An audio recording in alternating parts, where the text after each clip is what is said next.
¿Por qué los colombianos no viajan tanto? Y es porque pues no tienen derecho a las vacaciones. Y cuando uno ve a las vacaciones pagadas, cuando uno ve, por ejemplo, cuál ha sido el auge del turismo en el mundo hablando de la historia, el turismo empieza a despegar después de la posguerra, ¿no? En la Segunda Guerra Mundial, en los años 50, es porque se garantiza el derecho a las vacaciones pagadas a los trabajadores.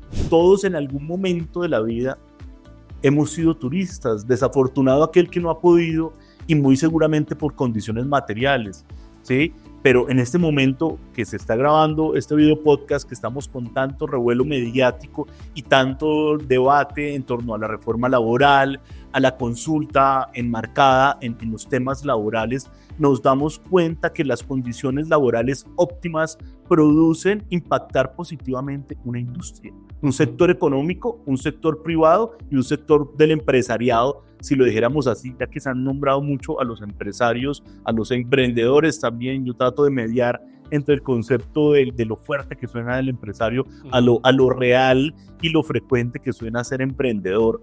En Colombia he investigado muchísimo y ya existen unos robots que se mueven en terreno, digamos, en campo, en montañas, en terrenos difíciles, se mueven mejor que los seres humanos. Y hay un planteamiento que pueden ser guías turísticos de turismo, aventura y demás, pero la construcción, sin lugar a dudas, del conocimiento colectivo es algo sensacional, porque tú planteas algo que está ligado a otras preguntas, y es que si una comunidad indígena no quieren ser guías, pero ¿cómo hacer que esta riqueza impacte en esa comunidad positivamente sin obligarlos a participar de una actividad que tal vez no es la actividad idónea, ideal para ellos?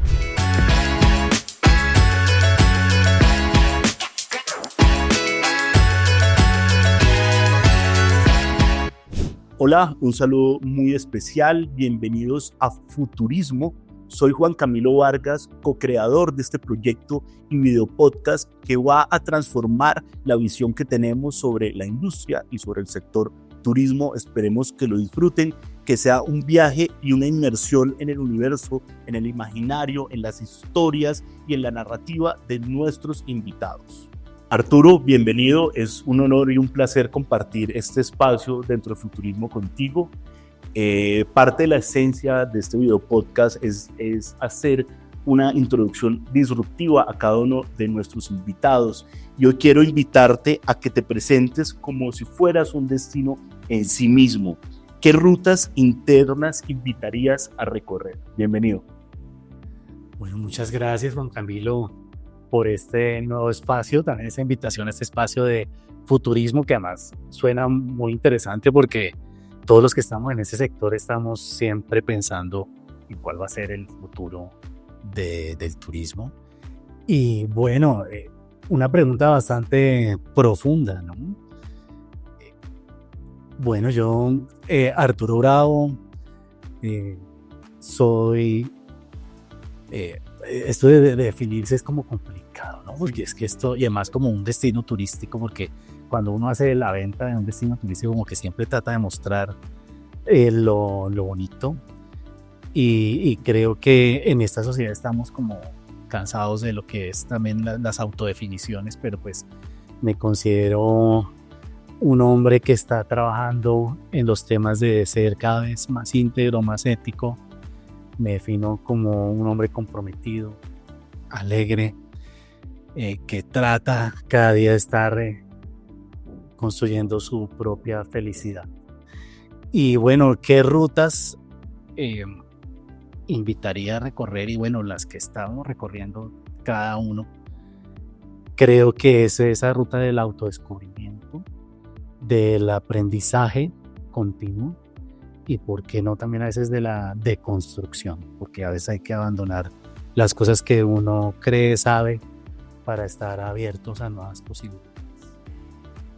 Bueno, magnífico, y acá planteas unos puntos muy, muy interesantes, ¿sí?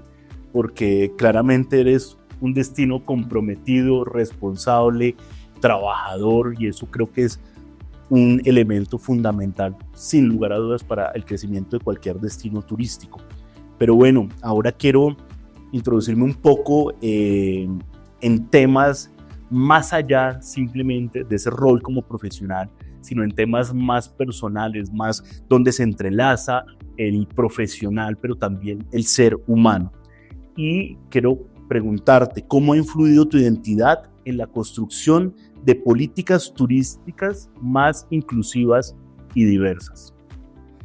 Bueno, ahí vuelve el tema de lo que se entiende por identidad, y yo aquí haría la precisión que no sé si te refieres a mi orientación sexual diversa, y porque la identidad pues es otro aspecto que, como decía ahora, pues yo me identifico como un hombre cisgénero, pero digamos para el punto de vista de la orientación sexual, como homosexual, gay, digamos, sí hay, digamos, pues primero, retos que ha sido particularmente desde mi historia, el de aceptarlo como tal y de también buscar las formas de poderlo expresar y que también en el sector turístico se entiendan, porque tampoco ha sido, digamos, particularmente para mí, digamos, no ha sido fácil a recorrer este camino, porque a veces también lo asocian a uno a ciertas no sé, parámetros o clichés.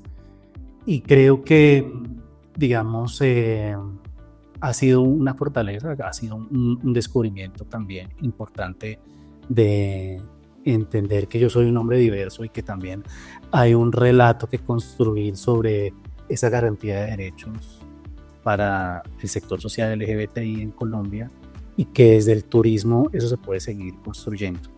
Y pues en la influencia que esto pues ha tenido también, así un proceso también de reconocimiento de esa misma diversidad, pues a nivel personal, y también de imprimir ese sello en el sector turístico para que cada vez sea una relación entre esas empresas y los destinos que sea mucho más acogedora, que sean también espacios libres de discriminación, que pues se pueda continuar trabajando también en entender que el turismo es una posibilidad también de la garantía de los derechos, no solo desde la diversidad, sino también de uno tan básico como es el descanso al tiempo libre, el disfrute del tiempo libre y la recreación a través del turismo. Y creo que esto pues viene muy desde la escuela, pero también ha sido, digamos, uniéndolo como a ese reto personal, una de las preocupaciones en la formulación de las políticas públicas, donde pues tuvimos la posibilidad de participar, porque esto también no solamente lo hace uno, sino con un equipo de personas a lo largo del tiempo, en poder incidir y de verdad empezar a construir en Colombia qué se entiende sobre ser un turismo diverso, que no solamente pasa desde la diversidad sexual, sino desde todas también esas visiones de la necesidad de incluir otras miradas de lo que están pensando personas, comunidades que de pronto tradicionalmente han estado excluidas de las dinámicas económicas, sociales para el turismo. Entonces, en la política pública pues hemos tenido la posibilidad de trabajar en el desarrollo de, por ejemplo, la política pública LGBT de Bogotá, particularmente en ese componente de turismo, y entender cómo el turismo también puede ser, pues primero, ese espacio de desarrollo y de visibilización de una ciudad diversa, que pues también mueve todo un sector económico, porque bueno, estamos hablando de turismo y esto pues también tiene un factor económico allí.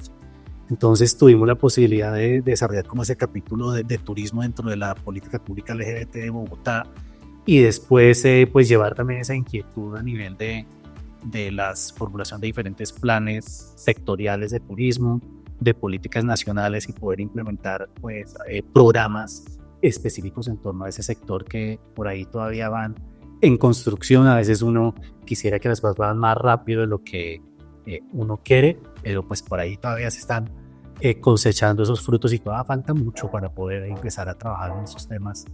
Y ahí digamos que por eso digo que eso es una ruta que va, ¿no?, descubriendo y participando a lo largo de los años. Magnífico, Arturo.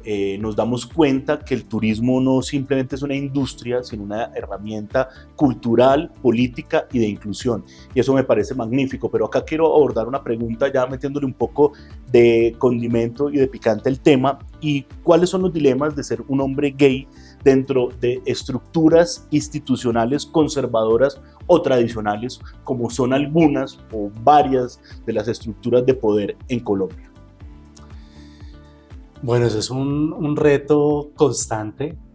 Pues primero uno tiene que ser consciente de eso que estás diciendo, de que en qué estructura estamos, precisamente para, a modo también personal y de su trabajo, ver cómo empieza uno a incursionar y a empezar a decir que estamos allí presentes, ¿no? Que el sector social LGBTI está presente y que siempre ha estado presente a lo largo de la historia, ¿no? Es como cuando hablábamos de las viviendas turísticas alguna vez, que decían que esto es nuevo. No, esto no es nuevo, esto siempre ha estado, sino que pues ahora hay otras visibilidades y sobre todo, como te decía ahora, la forma de ir garantizando los derechos para el sector social, también eso es importante. Y creo que cuando uno está como funcionario público, y en general en todo su desempeño personal, pues tiene que ir marcando presencia allí. Tú me presentas ahora como activista y pues la verdad yo no me considero activista. O sea, hay gente que ha hecho unos caminos acá muy, muy duros. Realmente lo que yo he tratado es de como imprimir un sello sin olvidar ese reto que está allí presente, para poder pues como adaptar las situaciones. Sí, no ha sido fácil. A veces uno se enfrenta también a discriminación un poco como medio sutil. No, digamos, no tendría tampoco pruebas, pero como dicen, tampoco dudas de que sí ha habido, digamos, a veces situaciones en las que uno como que siente que de pronto las cosas fueran distintas, pero pues obviamente esto es un tema, como decía al inicio, de construir y estar todo el tiempo insistiendo, la resiliencia, y creo que nos pasa a muchos como personas en general, que tenemos que estar con nuestro trabajo mostrando siempre una voluntad de estar allí presentes y trabajando por las causas que tenemos. ¿Tú cómo ves la inclusión? ¿Como un cliché, como una palabra de moda o como una transformación real que se está dando en nuestro contexto, tanto nacional como regional? Yo creo que esto llegó para quedarse y no es una moda, y como te decía, siempre ha estado. Lo que pasa es que ahora es el momento precisamente de visibilizar esa garantía de derechos, porque pues, y en esto no estaban solamente el sector social diverso, ¿no? LGBTI, sino todas las personas que tradicionalmente no han estado vinculadas a estas dinámicas políticas, sociales, económicas.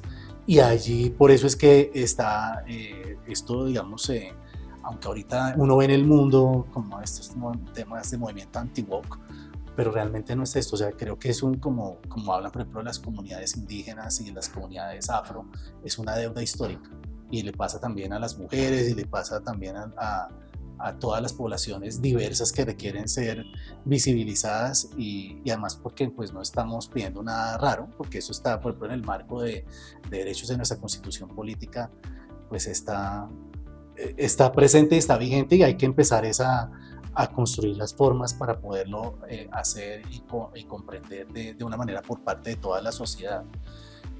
Recuerdo, por ejemplo, digamos a nivel personal, cuando en la juventud, cuando uno, por ejemplo, iba a espacios de homosocialización, antes esto era delito y prohibido. A mí me tocó crecer como en estas épocas de los 80 y los 90, y esto era complicadísimo. Y ahora pues uno ve, por ejemplo, el avance que ha sido también fruto del trabajo de mucha gente, de muchas personas, y ver que aún todavía, por ejemplo, existen crímenes de odio y políticas de discriminación, no políticas, pero digamos prácticas de discriminación.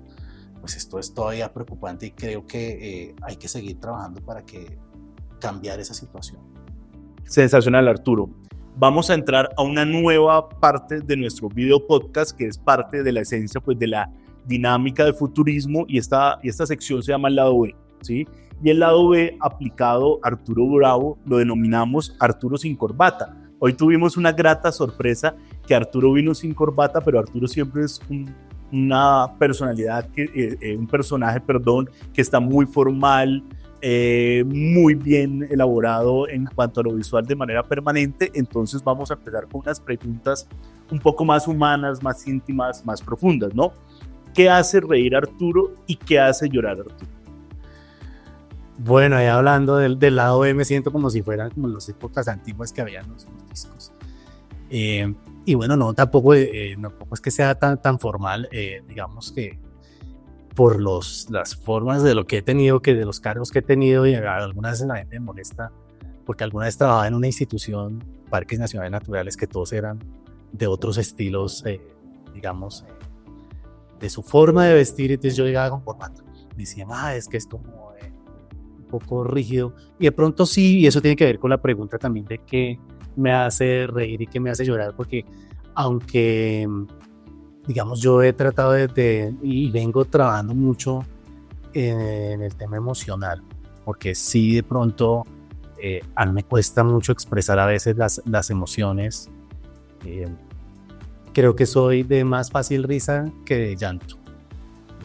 Realmente llevo muchos años sin llorar, cosa que está un poco mal, yo sé. Aunque a veces también me hacen llorar cosas tan sencillas como ver una película, inclusive las noticias, uno ve lo que está pasando, por ejemplo, en el Medio Oriente, y esto es una cosa que uno dice, Dios mío, es un trauma durísimo. Y como más aquí en Colombia, es de tristezas profundas. Y bueno, pues también hay cosas que también me hacen sencillas, que me hacen reír. A veces pues compartir con mi pareja, con mi familia, los buenos momentos con los amigos, pues también me hacen reír mucho. Yo a veces soy una persona que me gusta bailar, por ejemplo, a veces me divierto mucho con esto.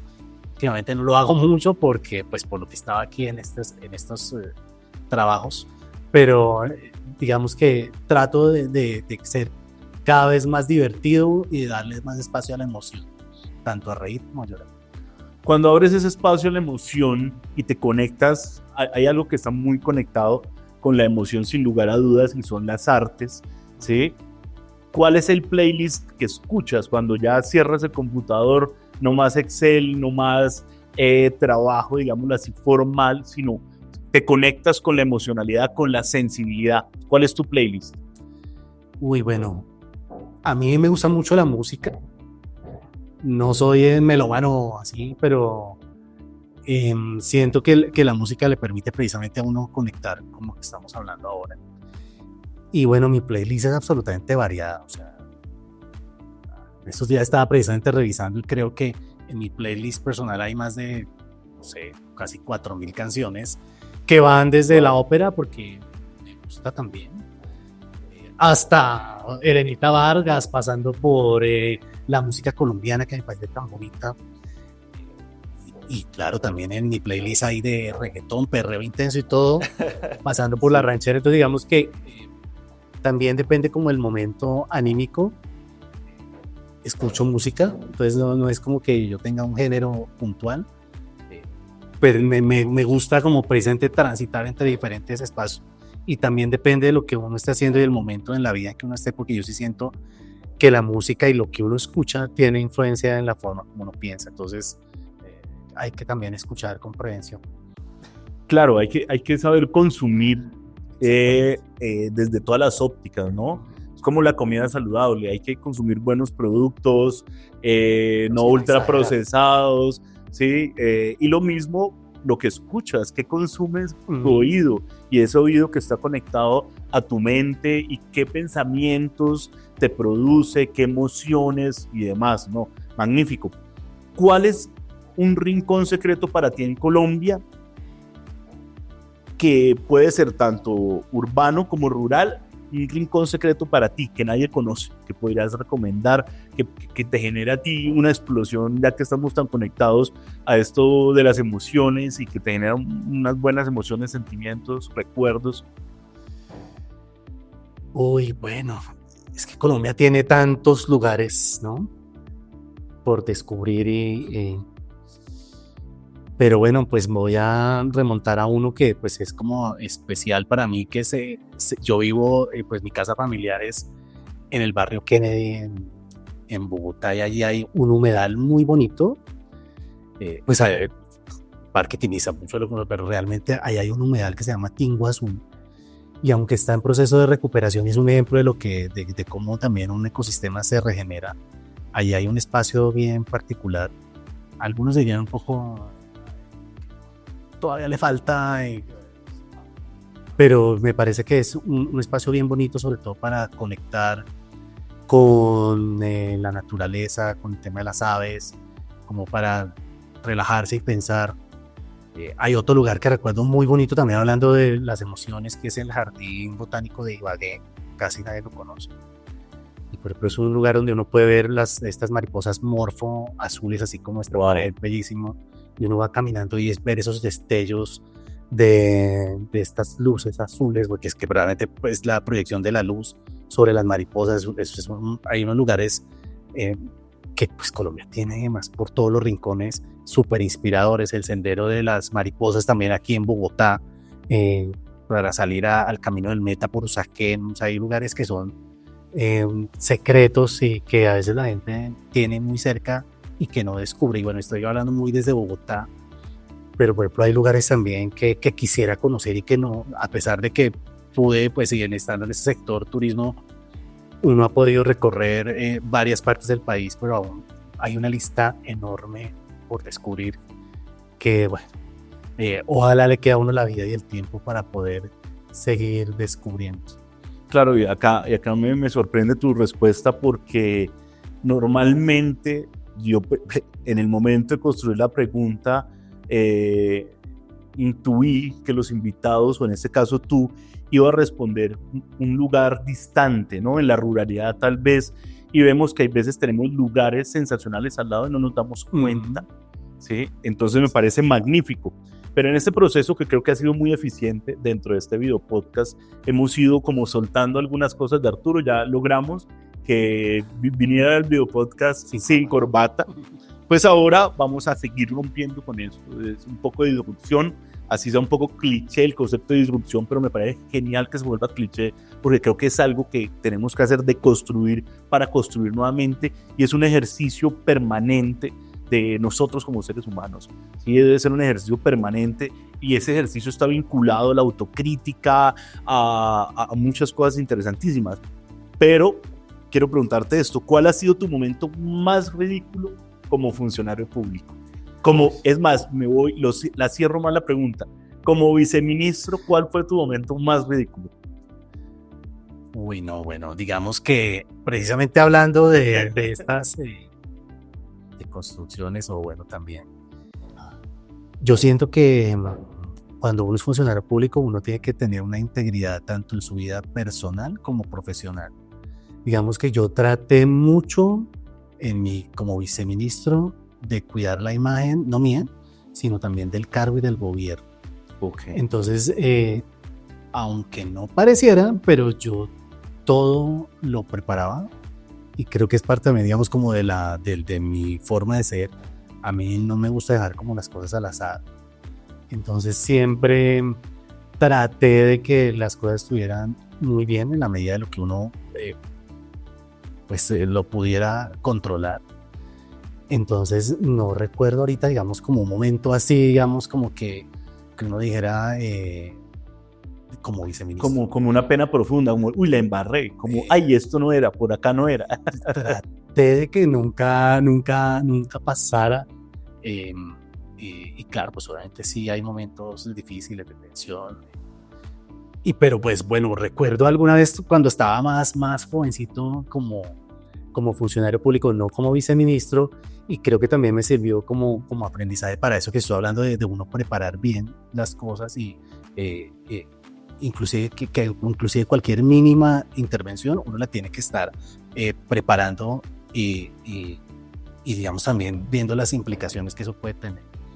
Y cuando estaba empezando como funcionario público, ya hace más de 20 años, alguna vez sí, digamos, tuve que ir a a un destino turístico donde además porque tocaba ir a presentar una estrategia de desarrollo de lo que se iba a hacer en Colombia, y en su momento la región que donde estábamos trabajando no era la priorizada, porque pues ustedes saben que pues, las políticas cambian y claro, era digamos uno desde la inexperiencia, entonces uno va y dice, mire, la política es esta y lo que vamos a trabajar es esto y esto. La gente decía, oiga señor, pero lo que usted no está diciendo, eso no tiene nada que ver con nuestra realidad.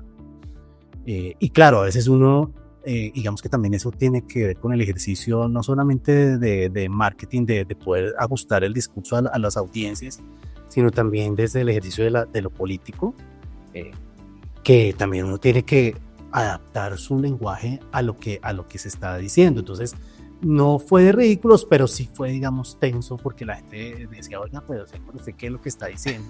Y creo que eso me sirvió, porque de todos los errores se aprende para uno poder después decir, oiga, venga, es que así usted vaya a la comunidad indígena, nada más, como nos tocó, por ejemplo, en el Guainía o en el Chocó, bueno, donde pues, por ejemplo, Providencia, que es un destino tan hermoso, pero además también que tiene unas complejidades con su comunidad raizal, de que todas las intervenciones uno pudiera ir preparado, dando respuesta a lo que la comunidad quiere oír, pero no solo que quiere oír por cumplir, ¿no? Sino con acciones concretas, cuando sí se puede, cuando no se puede, o sea, poder asumir compromisos de la forma que es. Entonces, recuerdo eso ahora, como que dije, uy, no, esto no puedo volver a pasar, no lo puedo volver a repetir, y no sé si eso puede hacer que lo marca uno más para ser más rígido, pero como que siempre trato de estar, inclusive aquí, preparado a decir uno, oiga, aquí qué va a pasar, porque tiene que uno tener siempre pienso yo, ¿no? O sea, como ajustarse a lo que se espera por parte de las expectativas del público. Entonces, eso puede sonar un poco a veces medio poco espontáneo, pero yo sí creo, sobre todo cuando uno está en el ejercicio de lo público, que uno debe dar respuesta, porque es que uno como funcionario público, cuando está en esos cargos, uno más allá de tener el cargo como tal, pues uno está respondiendo por todo un país, entonces, o pues el alcance de su responsabilidad, entonces siempre tiene que tener presente esas cosas. No, pero magnífico, porque eso es como dar lo mejor de uno mismo, ¿no? Ser como súper autocríticos, juiciosos, no sé, dedicados para siempre estar listos, no llegar a improvisar, aunque a veces improvisar no está mal. Vamos a ingresar a otro capítulo dentro de este video podcast y este capítulo lo denominamos Turismo desde cero, ¿no? Entonces, precisamente con esa esencia de construir, ¿no? Y de proyectarnos hacia un futuro, cómo queremos que sea ese turismo en nuestro país, en nuestra región. Si tuvieras que rediseñar el turismo en Colombia desde cero, ¿por dónde empezarías, Arturo? A ver, yo creo que en Colombia se han hecho muchos esfuerzos en turismo, de muchísima gente. A veces la gente, o en general, como la cultura, inclusive a veces dentro de los mismos sectores, que esto empezó reciente y que estamos en un boom, pero aquí hay mucha gente que ha labrado la historia. Bueno, no sé si nuestra audiencia sabe que fue de las primeras entidades, pues fueron la empresa colombiana de turismo, Santander, imagínense, empezó cuando principios del siglo antepasado, por ejemplo, empezar a tener temas de guianza turista, en su momento lo llamaban cicerones. Y entonces, cuando uno empieza a ver los primeros decretos y las normas de turismo, esto no es de ahora. Claro, ahora estamos en un boom interesante, pero hay una apuesta de mucha gente. O sea, la empresa colombiana de turismo, la Corporación Nacional de Turismo, que duró casi más de 50 años, como mal no recuerdo, son 60 años de historia. O sea, es un camino andado que pues ahí ha venido, digamos, construyéndose, y volviendo pues como a la pregunta de dónde empezar de cero, y teniendo en cuenta como esto de la experiencia en saber, yo creería que si uno tuviera que rediseñarlo de cero, me gustaría cambiar esto de que a veces se entiende que para trabajar en turismo no se requiere saber de tema. de que esto no es como el turismo chévere y que es como el sector bonito y donde como que se desconoce el conocimiento técnico que el turismo requiere. Y creo que esto es como muy raro y atípico del sector, porque no sé, si estamos en el sector salud o en el sector vivienda, pues digamos, las personas que están liderando este tema pues tienen que saber de esos temas, ¿no? Y creo que en el sector turismo ha faltado eso. Siempre ha habido una mirada interdisciplinar que es muy importante porque el turismo es interdisciplinario, pero sí, digamos, en los liderazgos a veces no han estado claros los conocimientos en materia de turismo, y a veces también desde los políticos, desde los gobernantes se habla del turismo como, sí, el turismo chévere, y creo que hay detrás un conocimiento científico, y de verdad científico que toca proyectar, comprender, y que a veces falta mucho en ese sector. Entonces yo como que lo rediseñaría desde allí, como diciendo, oiga, venga, es que esto requiere conocer, saber, o sea, no sé si es el tema hablando de la improvisación, que a veces como que se hace así, o como que lo que le suena al gobernante de turno, y esto pues no, o sea, requiere un conocimiento, y yo como que lo haría con una visión mucho más de compromiso y de conocer más desde la práctica del sector y desde el conocimiento que tiene. Acá mencionas algo, y es que, como lo decía en la pregunta, si quisiéramos rediseñar el turismo, tendríamos que mirar hacia atrás, ¿no? Uh-huh. ¿Qué es lo que se ha logrado, que se ha construido, los antecedentes de la industria del turismo? Y creo que es fundamental para el diseño de las políticas públicas y para aquellos cargos de liderazgo, de importancia, de gerencia dentro del turismo, sin lugar a dudas, tiene que ser con personas idóneas, formadas, que tengan un conocimiento de lo que es realmente esto. Esto creo que no es tan informal como algunas personas o algunos sectores lo vemos, sino como tú mismo lo mencionas, eso tiene un conocimiento científico, y eso es supremamente importante, y creo que ahí tocas un punto clave álgido. Hace poco vi un artículo de LinkedIn de algún colega chileno y hablaba de eso, y es que los cargos públicos de turismo tienen que ser ocupados con personas que tengan una trayectoria y un conocimiento, y en eso creo que el gobierno actual, cuando tomó la decisión de nombrarte como viceministro de turismo, y eso sí quiero reconocerlo, creo que tomó una decisión bastante asertiva, ¿sí? Por esa trayectoria y ese legado que ya tienes y demás. Pero acá quiero hablar un poco. Normalmente vemos el turismo a nivel de economía nacional como una cifra, ¿sí? Como un punto en el PIB, como 2 puntos en el PIB, como una estadística. Si no lo viéramos de esa manera, sino que el turismo generara justicia, ¿sí? Y generara justicia integralmente. ¿Cómo podría construirse eso? Bueno, y es parte también, digamos, de la visión sociológica que tiene el turismo, y que lo hablaba ahora, y es que yo sí creo que el turismo puede ser un factor de justicia social, no solamente entendido desde la contribución económica que pueda hacer, sino es que es la garantía de un derecho. O sea, el turismo es una manera de garantizar el derecho al tiempo libre y a la recreación, que es tan importante en el mundo. Por eso se dice que el turismo es un hecho social, y por ahí recuerdo las palabras de mis profesores, porque verdad, pues cuando uno ve que más de 1.000 millones de personas, no recuerdo la cifra, más de 1.500 millones de personas se mueven en el mundo anualmente por motivos de viajes, pues es porque hay algo dentro de la sociedad que inspira a hacerlo. Pero más allá desde la motivación, creo que precisamente no debería ser así, porque a lo que voy es que está ligado también al derecho al trabajo.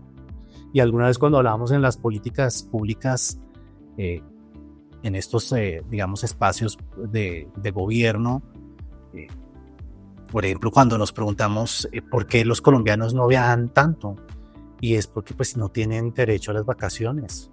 Y cuando uno ve a las vacaciones pagadas, cuando uno ve, por ejemplo, cuál ha sido el auge del turismo en el mundo, hablando de la historia, el turismo empieza a despegar después de la posguerra, ¿no? En la Segunda Guerra Mundial, en los años 50, es porque se garantiza el derecho a las vacaciones pagadas a los trabajadores. Y uno está hablando aquí de esto como todavía años después, décadas después, todavía nos estamos preguntando si debe haber unas condiciones, por ejemplo, de tipo laboral eficientes para los trabajadores, por ejemplo, en Colombia. Entonces, pues claro, si uno quiere más turistas y más gasto y todo esto que se habla desde lo económico, tiene que pasar por el tema de la justicia social y tiene que ver con el derecho al trabajo y también con la posibilidad de que las personas puedan disfrutar su tiempo libre a través del turismo, que esto no es posible todavía para la mayoría de los colombianos. O sea, solamente es más alrededor de 2 millones de personas en Colombia tienen un contrato de trabajo con todas sus garantías, y el resto de las personas, y los jóvenes, las personas mayores, y eso es lo que se habla a nivel, digamos, mundial, y está en nuestra legislación, que es el turismo social, y eso parte también de lo que estamos hablando del turismo inclusivo, el turismo para todas las personas, de que todas las personas podamos ejercer ese derecho, el derecho al turismo, el derecho a divertirnos, a descansar, a desarrollar nuestra personalidad, que es como lo que teóricamente se habla y que eso también podría ser un factor de garantizar ese derecho y de hacer justicia también, porque creo que para una sociedad tan compleja como la nuestra, el turismo podría ser una manera también de entender al otro. Lo es, de hecho, a nivel mundial lo es, y muchas veces hablando de estos viajes de autodescubrimiento, de conexión, de entender al otro, de poder entender, por ejemplo, cómo piensa una comunidad indígena, cómo piensa otra persona que no es usual en mi entorno habitual, pues eso lo puede descubrir, es el viaje, y precisamente eso pues es lo que se está también propiciando desde el turismo, no solamente la cifra y el desarrollo económico, que es muy importante, sino también ese conocimiento de que sea un factor de libertad, de tolerancia, de comprensión entre los seres humanos, un factor de paz, y creo que eso es fundamental, y ahí habría una ruta muy interesante para construir una Colombia mejor, una sociedad distinta. Arturo, esto me suena a dulce, a melodía, a violines, a todo lo bello. ¿Por qué? Porque estamos abordándolo desde una óptica crítica y conectando puntos sumamente interesantes, que solo por medio del diálogo, del debate, de los antecedentes de la experiencia, logramos llegar a esos puntos. Y es que el turismo es un derecho, ¿sí? Es un derecho constitucional. Y es que aquí esto nos cambia la perspectiva totalmente. Y acá valga la pena mencionar, todos en algún momento de la vida hemos sido turistas. Desafortunado aquel que no ha podido, y muy seguramente por condiciones materiales, ¿sí? Pero en este momento que se está grabando este video podcast, que estamos con tanto revuelo mediático y tanto debate en torno a la reforma laboral, a la consulta enmarcada en los temas laborales, nos damos cuenta que las condiciones laborales óptimas producen impactar positivamente una industria, un sector económico, un sector privado y un sector del empresariado, si lo dijéramos así, ya que se han nombrado mucho a los empresarios, a los emprendedores también. Yo trato de mediar entre el concepto de lo fuerte que suena el empresario a lo real y lo frecuente que suena ser emprendedor en Colombia. Entonces, claramente esas garantías laborales impactan en las economías, y yo pienso que entre más poder adquisitivo y riqueza hayan nuestros trabajadores, no solo impacta en su calidad de vida, sino impacta en el consumo, y eso me parece que es algo que hay que mencionar, y ahora es una ventana súper interesante. Después que también que la gente tenga derecho al tiempo libre, eso es muy importante, porque en el tiempo libre generalmente pues también hay gasto y también se dinamizan otras actividades en general. Entonces es importante, y por ejemplo hablando de esto, por eso es que tenemos un impuesto al turismo, ¿no? Que es un impuesto de destinación específica. Solo hay datos, los impuestos de destinación específica están orientados al gasto social, y por eso es que hay un impuesto al turismo, porque se supone que está buscando la garantía de ese derecho. Lo que pasa es que de pronto a veces se nos olvida o no lo tenemos tan claro, pero hasta teóricamente, desde la teoría fiscal, un impuesto de destinación específica es como si fuera el de la salud, para la educación, porque es un hecho. ¿no? Y ya que hablas de salud, también el esparcimiento repercute en la salud física y mental de las personas. Entonces vemos además, cómo todo está encadenado, ¿no? Claro, además también porque tenemos que cambiar, siento yo, o hablar, o como ahí sí está el tema de volver a repensar la noción de la diversión, ¿no? Porque a veces creo que, y recordar para mi maestro, el doctor Jiménez, que hablaba de la enseñanza de la lúdica. O sea, que porque muchas veces en nuestro tiempo libre nosotros no sabemos qué hacer, no lo sabemos aprovechar. Y a veces ahora con estos temas de hiperconectividad gastamos nuestro tiempo libre en cosas que podríamos estar haciendo otras más constructivas, más de conocimiento de nuestro patrimonio, de nuestra historia, de interactuar con otros. Y por ejemplo el turismo permite esto, pero eso y requiere también que desde el colegio y desde nosotros mismos entendamos qué significa el tiempo libre y cómo lo podemos aprovechar. Es una construcción del ocio, ¿no? De la lúdica, de un ocio productivo, que podría ser productivo no desde lo económico, sino desde el desarrollo del ser. Y creo que el turismo puede aportar mucho en eso. Y no, y tiene un rol fundamental, viéndolo desde esa perspectiva del ocio, el turismo en un momento donde la hiperconectividad nos ha desconectado como seres humanos, y creo que la manera de conectarnos ahora y de tener ese encuentro humano, físico, emocional, afectivo, puede ser el turismo una herramienta, y también puede ser una herramienta de comprensión y pero una perspectiva más amplia de la diversidad, de la diferencia y todo esto. Me encanta, y quisiera quedarme solo en este punto, pero quiero abordar la cuarta parte o ese cuarto escenario de nuestro video podcast, y es Turismo 2050, ¿sí? Robots, Amazonía e inteligencia humana. Entonces lo ligamos con lo que hablábamos de que el turismo es esa herramienta para conectarnos después de que la hiperconectividad nos ha desconectado. Y aquí quiero hacerte una pregunta: ¿qué papel juega la inteligencia artificial en la construcción de narrativas territoriales? Bueno, eso ahora estamos desde hace unos años aquí en el sector turismo conversando de cuál puede ser como la incidencia de las inteligencias artificiales y en general de la cuarta revolución industrial, de todas estas tecnologías en el sector. Y pues particularmente siento que es una herramienta más que puede usar tanto los gestores de destinos como los empresarios para ayudar a concretar este mar de conocimiento, porque precisamente a veces cuando uno hace, por ejemplo, procesos de investigación, uno encuentra tanta información que no la sabe, digamos, a veces procesar. Y creo que la inteligencia artificial, hablando particularmente de la información que hay en los destinos, que aunque a veces creyera uno que es mucha, a veces cuando hablamos de ciertos destinos, particularmente en Colombia, no hay mucha información documentada, por ejemplo, para la construcción de narrativas. Muchas de estas memorias, por ejemplo, están en la oralidad de las personas mayores.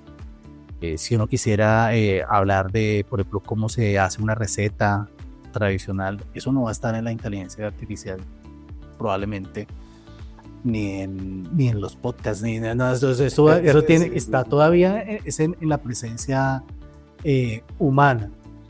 Y creo que allí pues también hay que empezar a que estas inteligencias artificiales se puedan nutrir de esto. Sin embargo, pues ya vemos que la inteligencia artificial es una herramienta que se está usando en el sector, tanto para mejorar el servicio al cliente, por todas estas aplicaciones de chatbot, que pues ahora pues están, digamos, en moda. Si yo siento que todo eso le falta como pulirse, todo eso no está bien inventado todavía. Cada vez va a ser mucho mejor.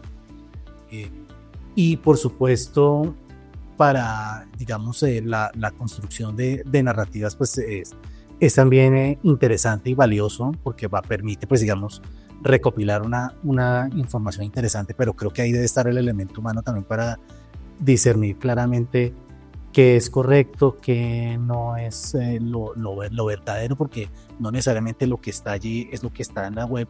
Que precisamente muchas de las historias del turismo, por ejemplo, de la gestión del turismo, no están documentadas. Si uno lo ve, por ejemplo, ahora yo estoy trabajando en una universidad, y cuando uno empieza a investigar por ejemplo, de historias empresariales, de los legados que, por ejemplo, se han hecho a través de los diferentes líderes del sector. Eso no está muy escrito. Entonces, si uno va a buscar esto, la inteligencia artificial no va a remontar a uno a lo que existe actualmente. Y hay todavía muchas cosas que no están escritas, que no están documentadas, que hay que seguir trabajando. Y creo que también eso es una oportunidad para el turista, porque probablemente lo que encuentre en la inteligencia artificial sí será, digamos, unos parámetros generales, pero particularmente por destinos como Colombia todavía hay mucho que descubrir, que contar, historias por descubrir. Por ejemplo, aquí para los colegas de la prensa, los influencers, todo esto, hay historias que todavía no están contadas, y creo que eso también es lo interesante y lo rico que tiene el turismo, particularmente pues en Colombia, que hay mucho por contar y por descubrir. Así que, bueno, las narrativas de Colombia todavía están por construir. Hay muchos destinos que, así como uno se pregunta, bueno, ¿qué hay para hacer acá?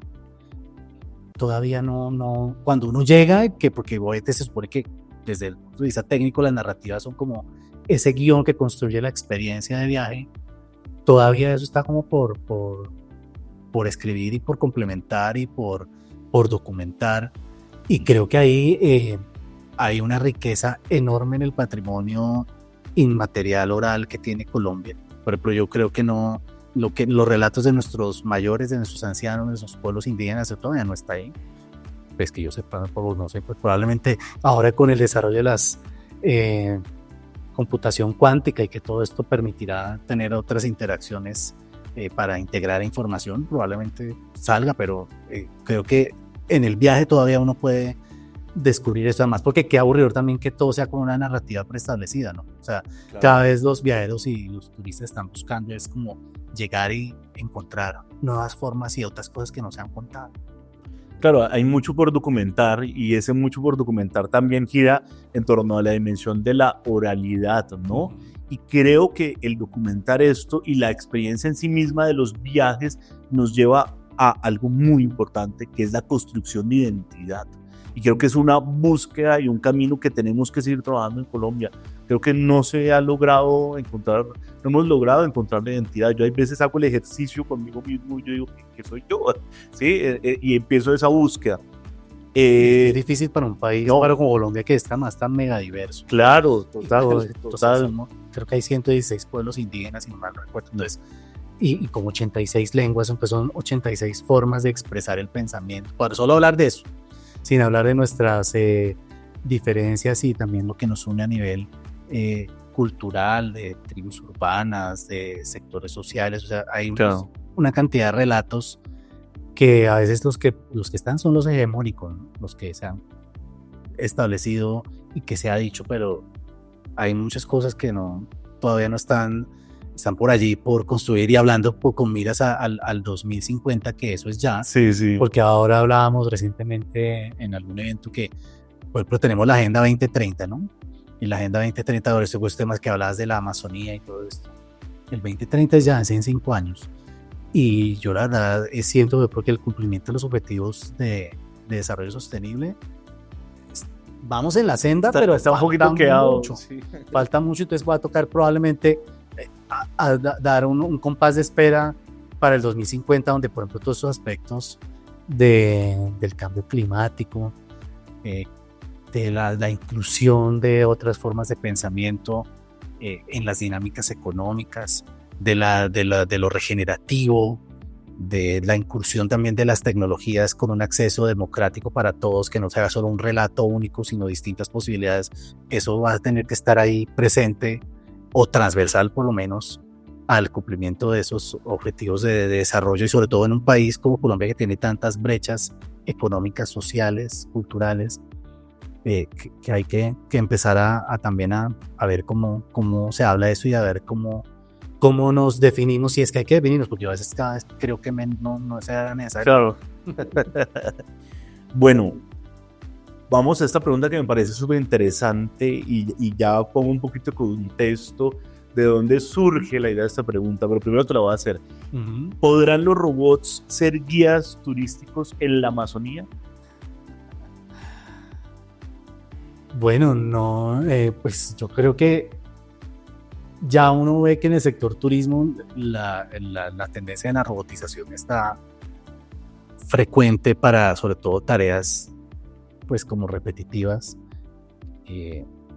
Sin embargo, yo todavía siento que esto falta mucho, inclusive hasta una actividad de destreza fina, como poner una mesa, eso todavía le falta a los robots. Entonces, no sé, pues para el tema de la guianza, yo siento que la guianza es un sector muy poderoso en el sentido de la información que maneja y la posibilidad de ese contacto humano con con los turistas. Yo creo que pues quizás en un futuro lo podrá hacer, como de pronto ayudantes de algunas tareas que no quieran hacer, por ejemplo, las comunidades locales, porque además tampoco debería ser si ellos no quieren, si dentro de su proyecto de vida como comunidad, por ejemplo, hablando de los indígenas, pues ellos tampoco tendrían que ser guías si no quieren.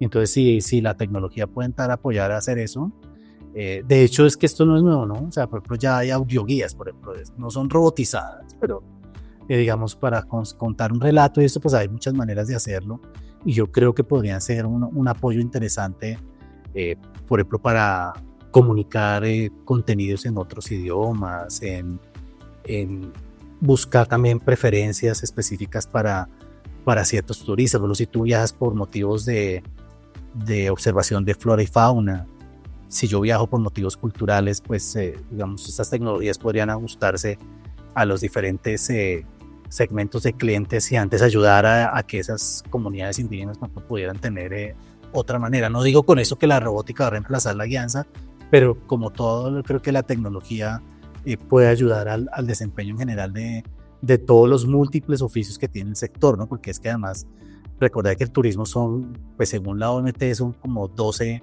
la organización Oro Turismo, ¿no? Ahora que se llama, son 12 grandes eslabones que están allí unidos y cada uno tiene un montón de oficios y de competencias que se debe saber. Entonces yo creo que la tecnología, además tampoco se trata de presionar, por ejemplo, a una comunidad indígena, esto se tiene que hacer ahora todas estas profesiones, y pues si la tecnología puede ayudar, maravilloso. Bueno, esta pregunta la construí porque a raíz de la intención del desarrollo de este video podcast, he investigado muchísimo y ya existen unos robots que se mueven en terreno, digamos, en campo, en montañas, en terrenos difíciles, se mueven mejor que los seres humanos. Sí. Y hay un planteamiento que pueden ser guías turísticos de turismo, aventura y demás, pero la construcción, sin lugar a dudas, del conocimiento colectivo es algo sensacional, porque tú planteas algo que está ligado a otras preguntas, y es que si una comunidad indígena no quieren ser guías, pero ¿cómo hacer que esta riqueza impacte en esa comunidad positivamente sin obligarlos a participar de una actividad que tal vez no es la actividad idónea, ideal para ellos? Entonces, ahora voy con la siguiente pregunta. ¿Cómo se integran las tecnologías de punta con los saberes indígenas sin colonizar? Y está totalmente encadenado a lo que venimos conversando. Bueno, eso es todo un dilema. Particularmente porque pues en Colombia los pueblos indígenas están trabajando en la construcción de una política de turismo que además es una experiencia única en el mundo. Si bien ONU Turismo ha definido unas orientaciones de lo que debe ser el turismo indígena, hay unas recomendaciones genéricas. En Colombia se ha dado, digamos, esa pela, pues, digamos así, coloquialmente, de definir esto mediante una política. Y ahí pasa, hablando de visiones colonialistas, porque los pueblos han dicho, es que en un momento, porque hay que recordar que el turismo como tal es medio una construcción burguesa, capitalista, se puede decir. O sea, claro, sí. Porque pues cuando uno va oye, los pueblos indígenas lo dicen, si tú vienes a mi territorio, la noción del turismo no existe para ellos. O sea, tú eres un invitado a mi casa, es como si yo voy a tu casa, tú vienes a la mía, pues, o sea, ¿por qué tengo que cobrar? O sea, es como si... Sí, sí, sí. Entonces, otra cosa que primero hay que entender también los pueblos indígenas, que es lo que están entendiendo o que quieren ellos construir en torno a esto. Respetar también que no todos los espacios son los que, que pueden ser visitados o deben ser visitados, porque hay lugares que son sagrados para las comunidades, para los pueblos indígenas. Y en eso, por ejemplo, hablando de la pregunta anterior de la guianza, pues son ellos los que conocen cuál es su territorio. Entonces el robot podrá moverse por las coordenadas que uno le quiera dar y todas las cosas, pero ese relato, por ejemplo, si ellos consideran que deben ser, que eso debe transmitirse y debe comunicarse, o qué se debe comunicar, porque no necesariamente todo, sí, o sea, porque por ejemplo, hay conocimientos de medicina, por ejemplo, tradicional, que uno dice, y deme la receta, pues no, pues porque, Sí, sí. porque además también es una conexión con lo sagrado.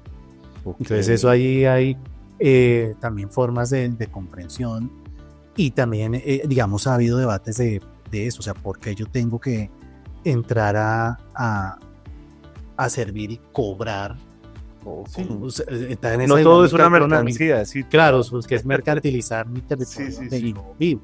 Entonces, que de pronto nosotros desde la visión occidental todo nos parece una oportunidad de mercado. Sí, sí, sí. Pero total. para digamos, ellos no lo ven así, y eso también hay que comprenderlo y entenderlo, y también ver que el turista que por ejemplo va a esos espacios pues tiene que tener un comportamiento, una mirada distinta frente a esto, y también nosotros desde el occidental también como ahí sí comercializamos, estructuramos y organizamos esto para que se pueda efectivamente dar un proceso de turismo indígena que pues eso todavía está en muchos diálogos, inclusive a nivel mundial, pero Colombia es el primer país que va a decir, vamos a hacer una política donde entonces se han sentado con los diferentes pueblos, con los que sí quieren, con los que no quieren, porque hay unos que sí han visto durante muchos años, como por ejemplo los pueblos de la Amazonía, particularmente los de la ribera del río Amazonas,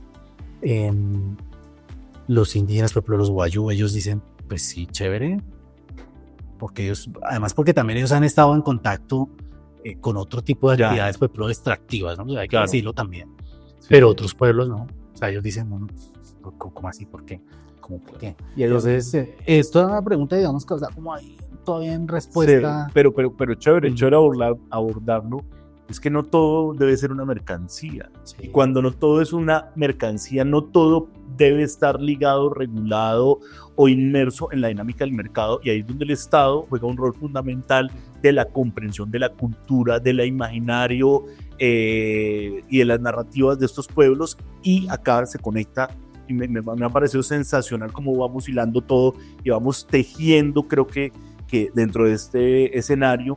Y es qué rol tendrá el placer, la lentitud o incluso la espiritualidad en el turismo del futuro. Bueno, es que son varias dimensiones, ¿no? La primera es que el placer.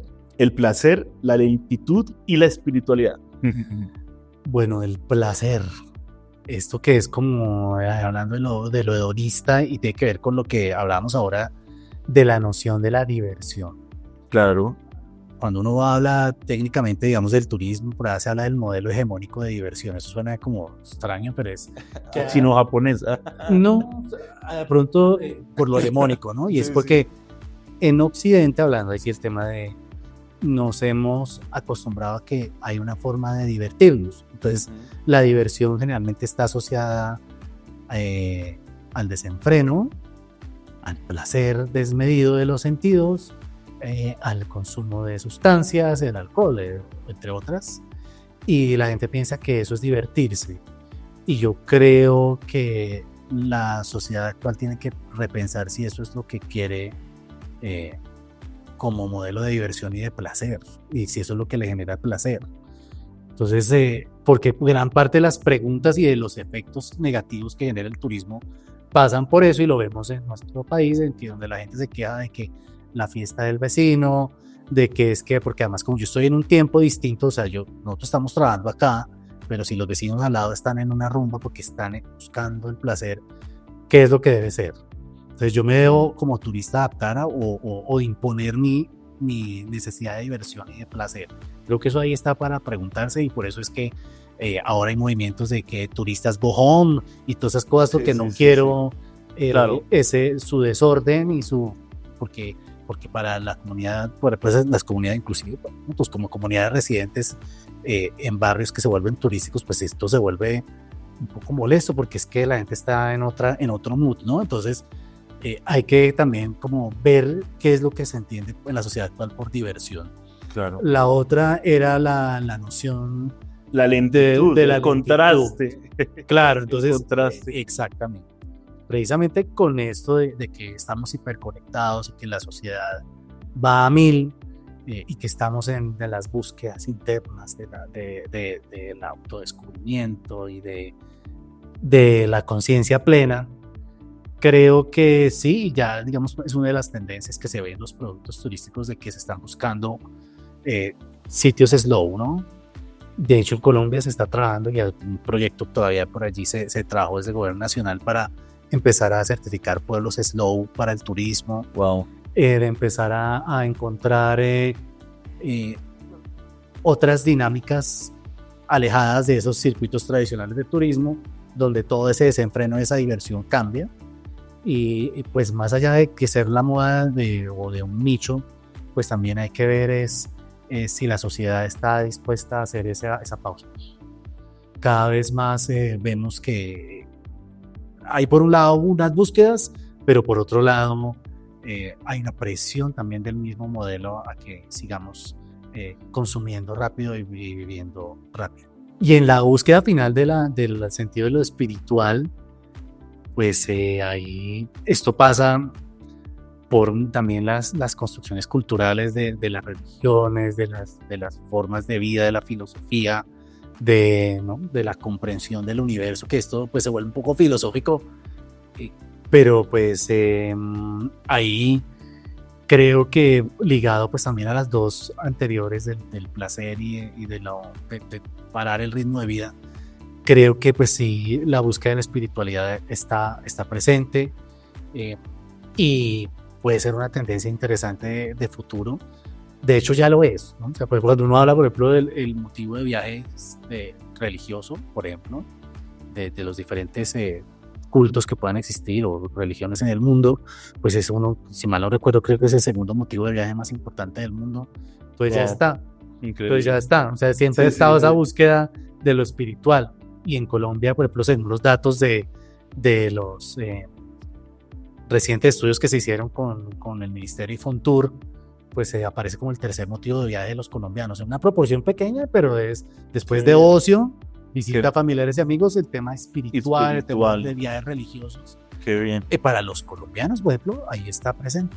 Y por ejemplo, con estos, hablando de los pueblos indígenas y todas las formas de entender el mundo en Colombia, pues eso sí que es un patrimonio inmaterial impresionante que está por descubrir y por comprender en el turismo. Por descubrirse o por conservarse, ¿no? Dependiendo además de las decisiones, como lo mencionamos ahorita, de cada una de las comunidades. Bueno, estamos llegando al cierre. Yo podría conversar contigo largo, extenso, pero esto tiene pues ciertas limitantes y quiero hacer un cierre muy dinámico que lo hemos denominado dentro de Futurismo Postales del Alma. Entonces esto es una ronda rápida y emocional. Pregunta, respuesta y damos cierre. Igual quiero agradecer profundamente por contribuir a estos espacios. Realmente la intención que nosotros tenemos con esto es ampliar el imaginario y las perspectivas de los actores del turismo, de aquellos que quieren participar también de esta industria, de este sector, inspirar jóvenes, también generar un pensamiento crítico y ¿por qué no hasta entretener, ¿no? Entonces, bueno, Arturo, vamos a empezar con nuestra ronda. Un libro que te cambió. Uy, tantos, pero bueno, hablando de esto, recuerdo el de Choque de Civilizaciones o Clash of Civilizations, se llama, de Samuel Huntington, si mal no recuerdo, que precisamente habla de cómo la sociedad se divide en 9 grandes bloques que configuran economía ligado a los temas de religión. Y eso pues cuando estaba estudiando economía internacional por allá lo vimos, porque es una teoría de las relaciones internacionales a partir de esto. Okay. Y creo que ese choque de civilizaciones está presente en las guerras comerciales, en los diferentes conflictos, en las formas de comprensión de la sociedad, y todavía está muy vigente. Una canción que define tu vida, la banda sonora de tu vida. Uy, no, pues como hablaba ahora, la banda sonora del día son muchas canciones, pero pues hablando de esos procesos de autodescubrimiento, hay una canción que me gusta mucho que es Emociones, de Roberto Carlos. Wow. Y además que tiene una frase bonita que dice que no importa si reí o si lloré, lo importante es que emociones sentí. Pues, Okay. y a veces lo aplico como mi mantra personal, un proceso de descubrimiento por ahí de coaching salió, y creo que es importante tenerla presente siempre. Listo, un miedo no resuelto. Uy, ¿pueden creer que yo le tengo miedo todavía a hablar en público?